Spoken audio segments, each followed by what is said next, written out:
निज़ामे खुदा है निज़ामे खिलाफत, निज़ामे खुदा है निज़ामे खिलाफत, के हब्लुल मती है क़यामे खिलाफत, के हब्लुल मती है क़यामे खिलाफत। निज़ामे खुदा है निज़ामे खिलाफत, के हब्लुल मती है क़यामे खिलाफत, के हब्लुल मती है क़यामे खिलाफत, के हब्लुल मती है क़यामे खिलाफत, क़यामे खिलाफत।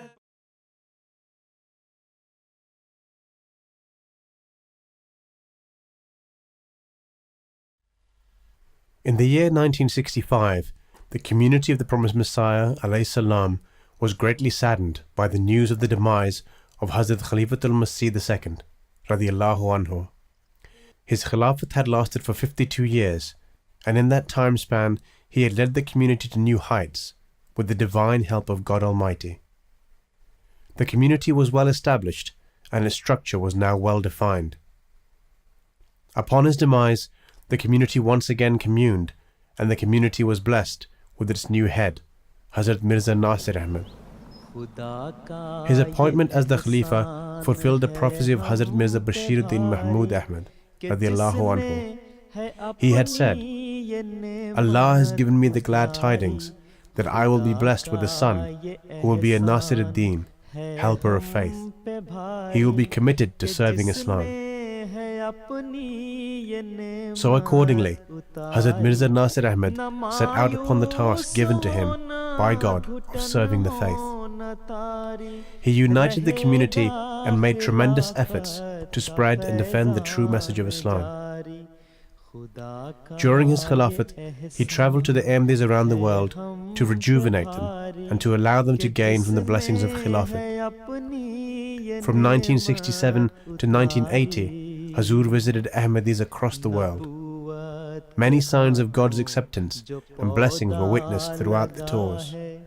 Hazur made 7 overseas tours and visited Ahmadis of Europe, Africa and America.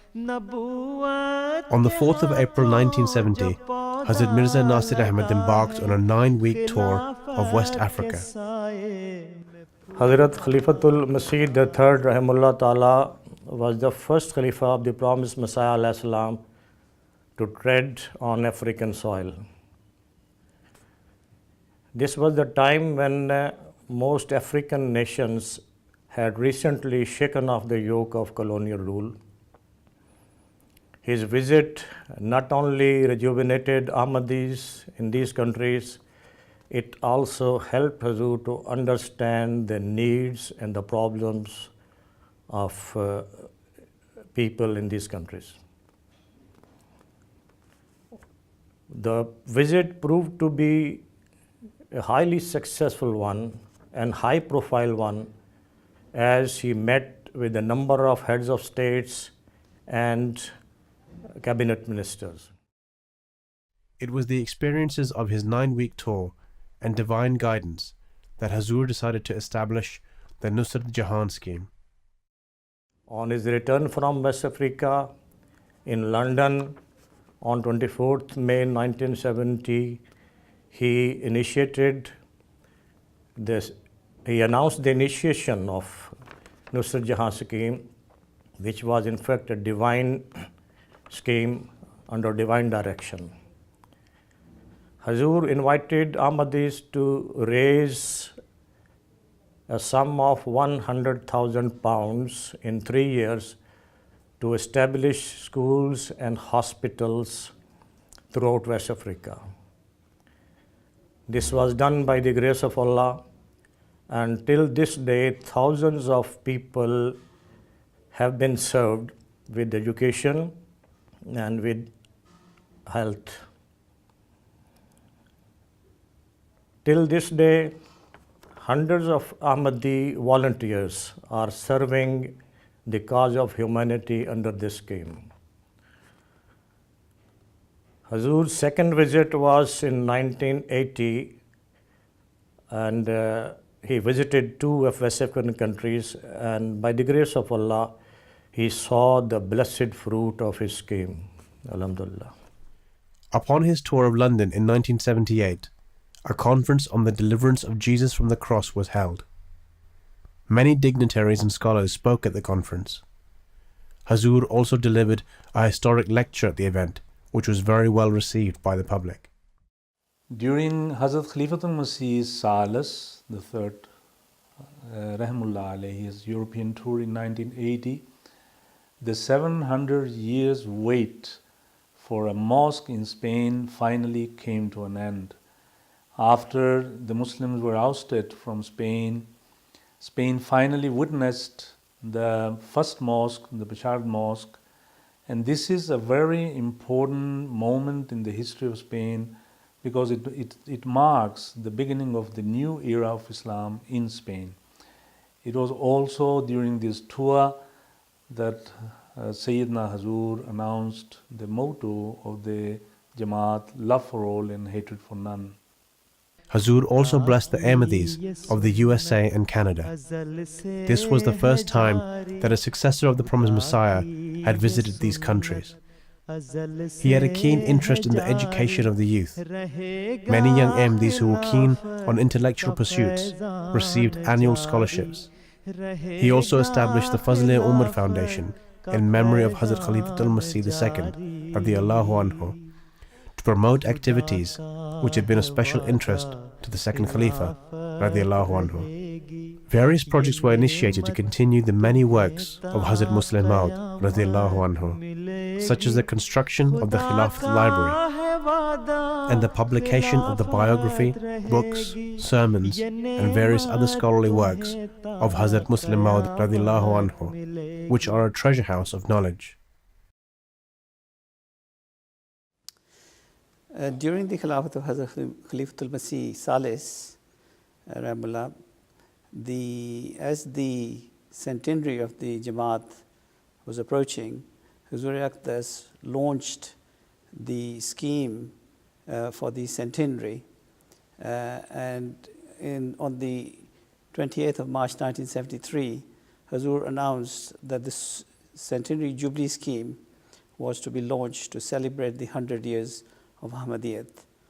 And Hazur asked the community to contribute generously. He requested the community to raise 25 million rupees.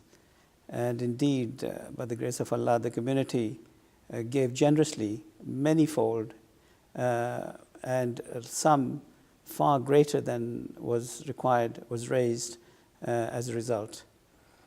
As a result of this appeal, which was to help people in the poorer countries, a lot of money was raised, and the people in Pakistan, the opponents of the Jamaat became agitated, and as a result they created a lot of problems for members of the community.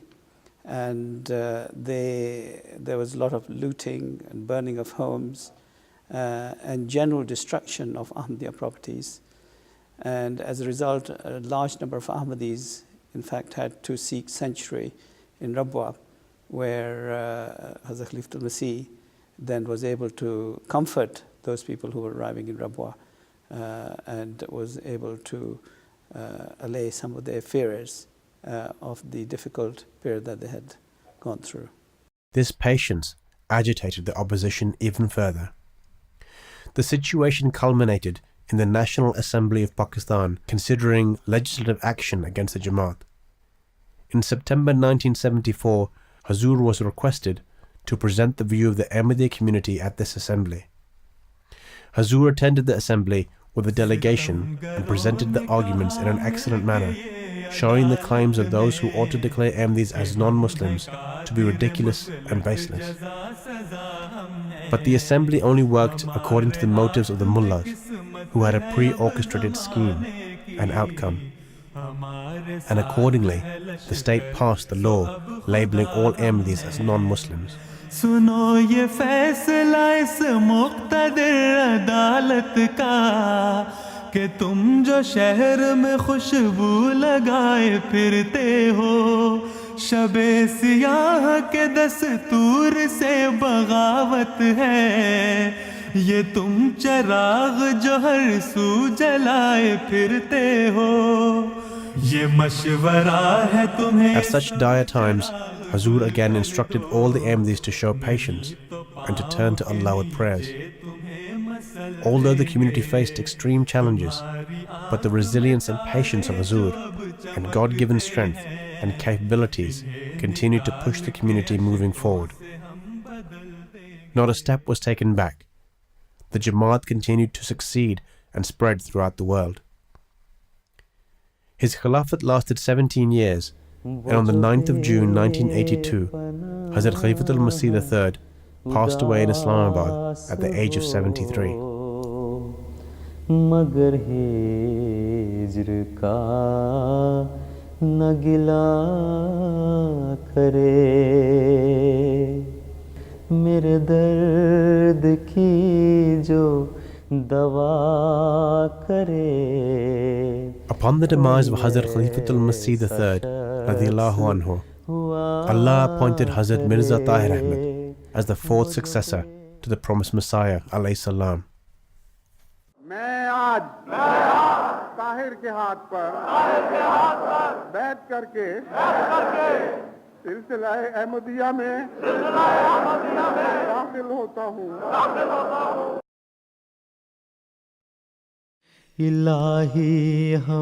The past 90 years have been witness to the fact that Khilafat has always been guided by God Almighty.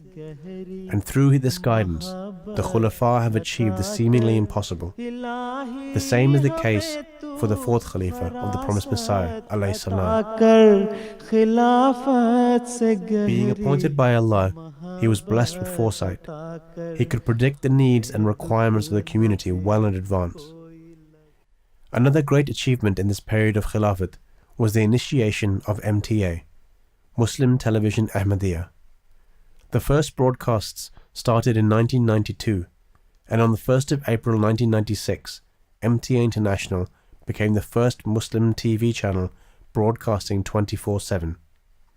This shortened the distances of Ahmadis from their Khalifa, and Ahmadis from around the world could now witness their Khalifa live from their homes. The benefits of Khilafat are not confined only for the followers of the promised Messiah alayhi salam. Rather, it is for the betterment of all people. This was graciously expressed of Hazrat Khalifatul Masih IV. Wherever he went, he was loved, and he felt it his responsibility to fulfill the needs of the poor and helpless. It was due to these characteristics that he initiated humanity first, a charity organization to help the needy all around the world. He also established Maryam Shadi Fund in memory of his late mother. This scheme provided poor girls to be wedded in a suitable manner. He was very learned in the field of homeopathy, and he taught homeopathy to the members of the community through initiating a series of homeopathy classes on MTA, and he provided free homeopathy treatment in most of the missions established by the community. All these schemes for the welfare of mankind are still in progress and are fulfilling the needs of mankind every day. Foreseeing the increasing needs of the community, on 19th of October 1999, Hazur laid the foundation stone of the Beit al-Fatuh Mosque, which on being completed became the largest mosque in Western Europe, and today it is serving as a great source of spreading the message of Islam, not only to the locals, but to international audiences. As is the way of every divine community, that they have to repeatedly face hardships and trials, there were many hardships and trials faced by the community during the Khilafat of Hazrat Mirza Tahir Ahmad. As soon as Hazur became Khalifa, General Zia-ul-Haq, the President of Pakistan, increased his efforts against the community. On the 26th of April 1984, General Zia-ul-Haq issued the anti-Ahmadi ordinance, which actually prohibited the Ahmadis from calling themselves Muslims, or indeed even undertaking any of the practices that the Muslims would normally take. And even to say Assalamu alaikum as a result of the ordinance meant that Ahmadis were liable for 3 years of imprisonment. And this was a very difficult stage for Ahmadi Muslims in Pakistan. And as a result, it also meant that Hazrat Khalifatul Masih could not actually speak to his community as a result of this ordinance. Therefore, on the 29th of April, 1984, Hazrat Khalifatul Masih Rabi Rahimahullah decided that it was important for the progress of the Jamaat that he should leave Pakistan. Although he had great love for the country, but he felt that by staying in Pakistan, he would not be able to preach to either his own Jamaat or to the world at large. And therefore, Hazur Akhtas arrived in London on the 30th of April, and this started a new chapter of Khilafat in the United Kingdom. And of course, the rest is history, because we saw such great advancement of the Jamaat as a result of the migration. Even though the pain of leaving one's country and beloved followers was within the heart of Hazur, yet he understood that the migration to London will open new doors for the success of the community. Hazur established London as the new headquarters, where he could peacefully lead the community to new heights. But back home in Pakistan, Zia unleashed his rage upon the followers of the promised Messiah alayhi salam. The persecution increased to unimaginable levels. Then finally, on June the 10th, 1988, Hazur challenged Zia and his followers to a mubahla. He warned them of the consequences of their actions and instructed them to stop the persecution. Zia did not heed the warnings, but little did he know that the decree of God had passed. Just 2 months after the Mubahla challenge, the President Zia al-Haq died mysteriously in an air crash and met his unfortunate fate. उनको दे उनके sir का सिला माल का जो शरारत के उठने लगे उनके शर से हमें खुद बचा माल का. During his 21 years of Khilafat, Hazur visited many countries and many Ahmadis all around the world. He travelled to various countries of Europe. During his stay in Spain, he inaugurated the first mosque in Spain, whose foundations were laid by Hazrat Khalifatul Masih III, radiallahu anhu. One of his most passionate visits was his return to Qadian. In December 1991, he became the first Khalifa to visit Qadian after the partition of India and Pakistan. He attended the annual conference and blessed the Ahmadis with his presence.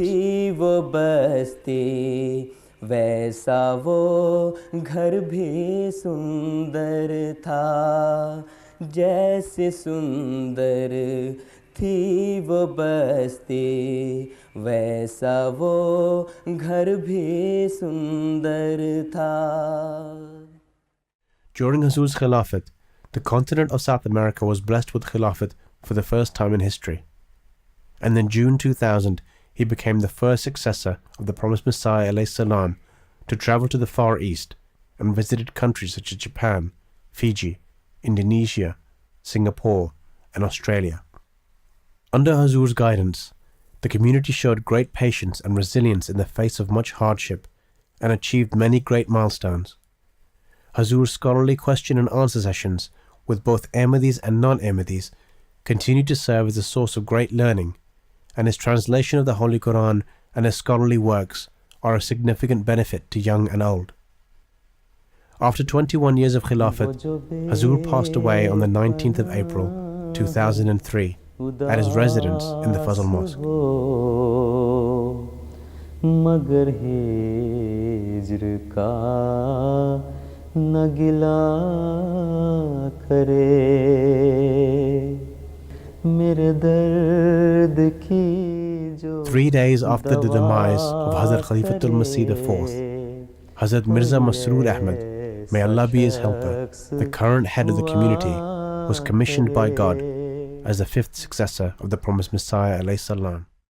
Ashhadu Allah ilaha illallah wahdahu la sharika lahu.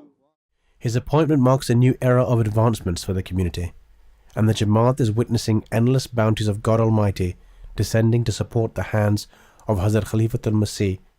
May Allah be his helper. The past decade has been a very fragile decade for the world. The financial and economic crisis and rising tensions between nations have been driving the world ever closer towards another world war. Seeing this and realizing the needs of the world, Hazur has been endeavoring to save mankind from destruction. In 2004, Hazur instituted the National Peace Symposiums.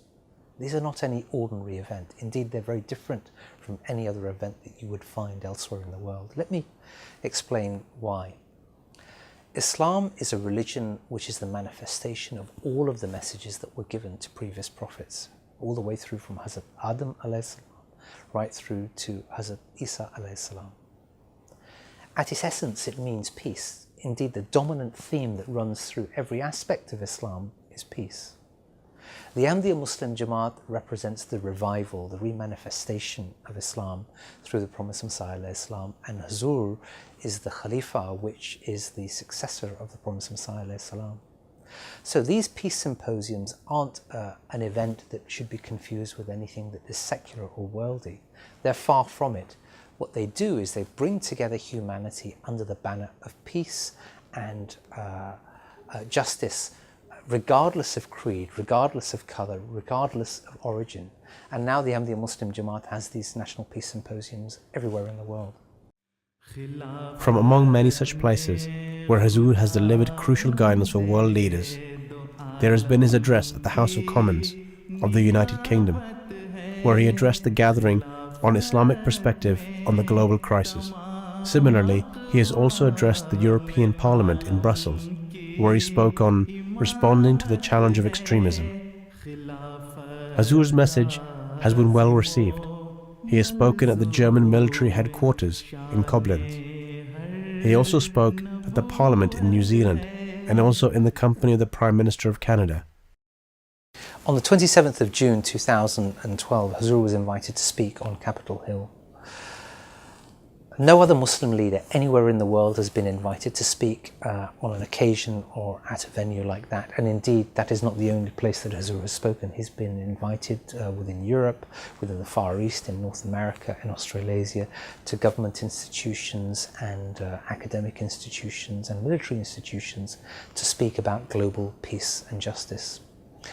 Hazur spoke on Capitol Hill about just relations between nations, and he spoke to an audience of representatives from the House of Representatives in the US, senators from across the political divide, academics, religious leaders, White House officials, everybody who put aside all of their political, religious, social differences to come together and listen to a Muslim leader talk about how justice and peace can be established.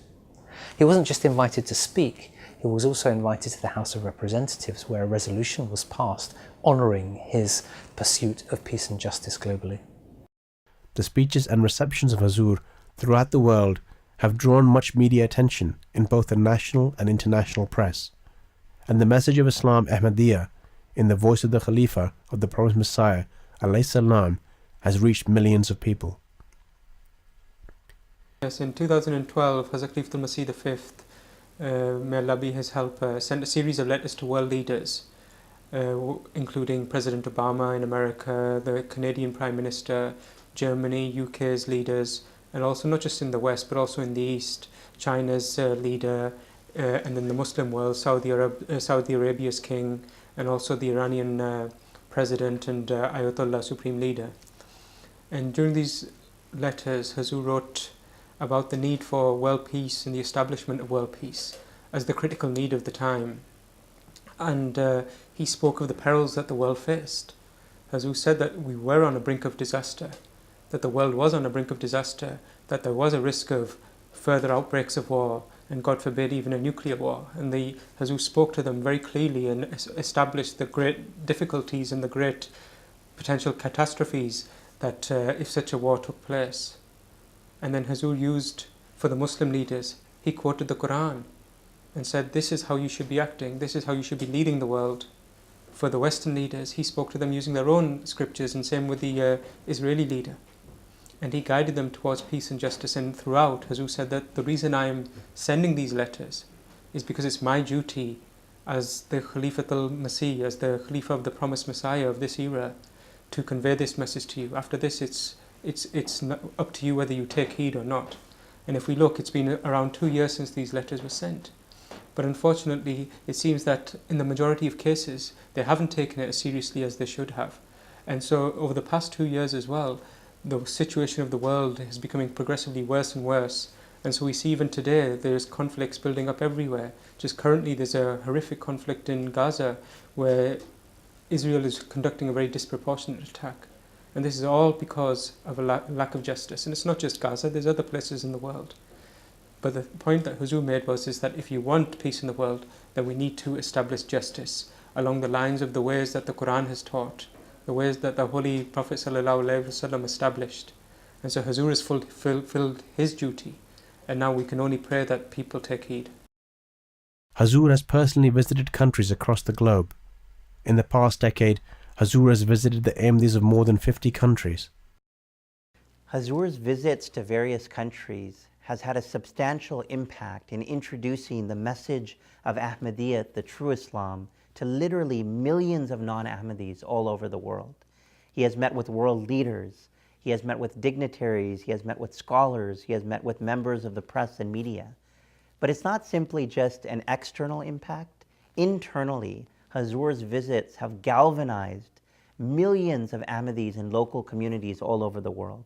And these local communities are able to achieve milestones in a matter of weeks that would otherwise have taken years, even decades to achieve. Take, for example, the building of mosques. Through Hazur's visits, literally hundreds of mosques are built every year all over the world. And we know that Ahmadiyya, the true Islam, is being firmly established. In the past decade, when many new mosques have been built, under Hazur's guidance, many new jamias of the community have also been initiated in countries including Canada, UK, Bangladesh, Ghana, and Germany. The jamias of Pakistan and Qadian have gone through dramatic changes, providing better facilities and more space. The new, larger complex of Jamia Rabwa has now enabled more than 200 students to be admitted every year. Many other new buildings have been built to cater for the rising needs of the community. The new press in Qadian has been built, which holds state-of-the-art equipment and is producing a large number of books for the propagation of Islam.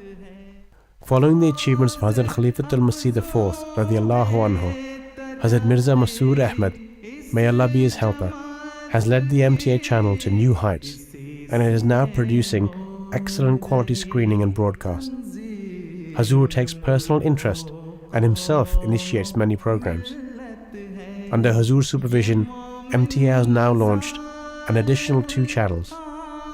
MTA 2 was launched in 2004 and directs special programs in European languages such as English and German, while MTA Al-Arabiya was launched in 2007 and broadcasts to the Arab-speaking communities in the Middle East, North Africa and North America.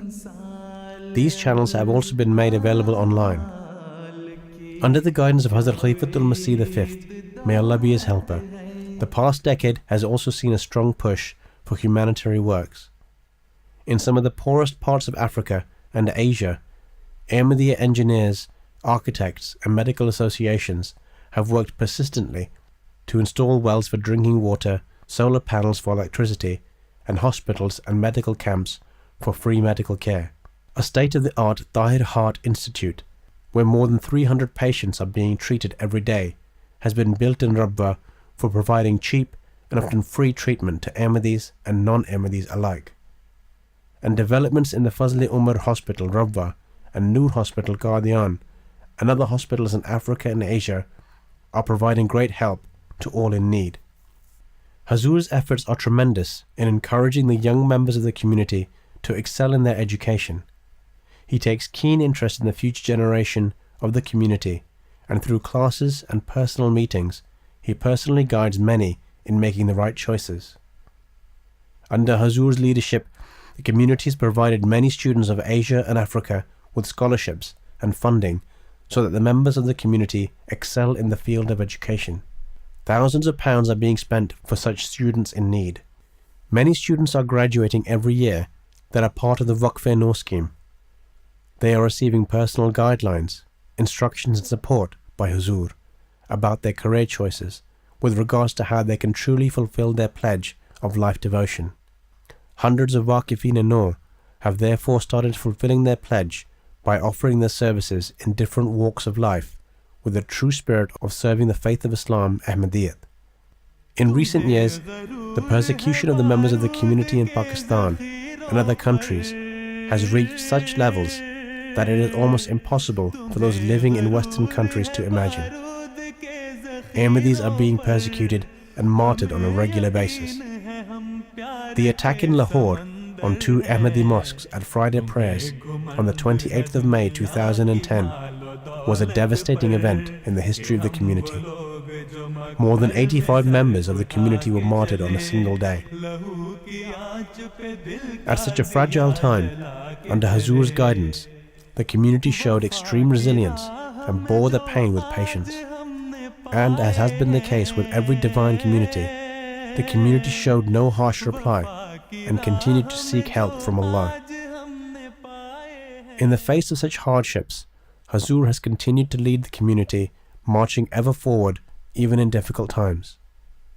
Under the supervision of the Khulafa of the Promised Messiah ﷺ, the community has been guided towards continuous success. The blessings associated with Khilafat, the divinely guided wisdom of the Khulafa, and the unity of the community under Khilafat has led the humble community initiated at the hands of the Promised Messiah ﷺ to ever increasing heights.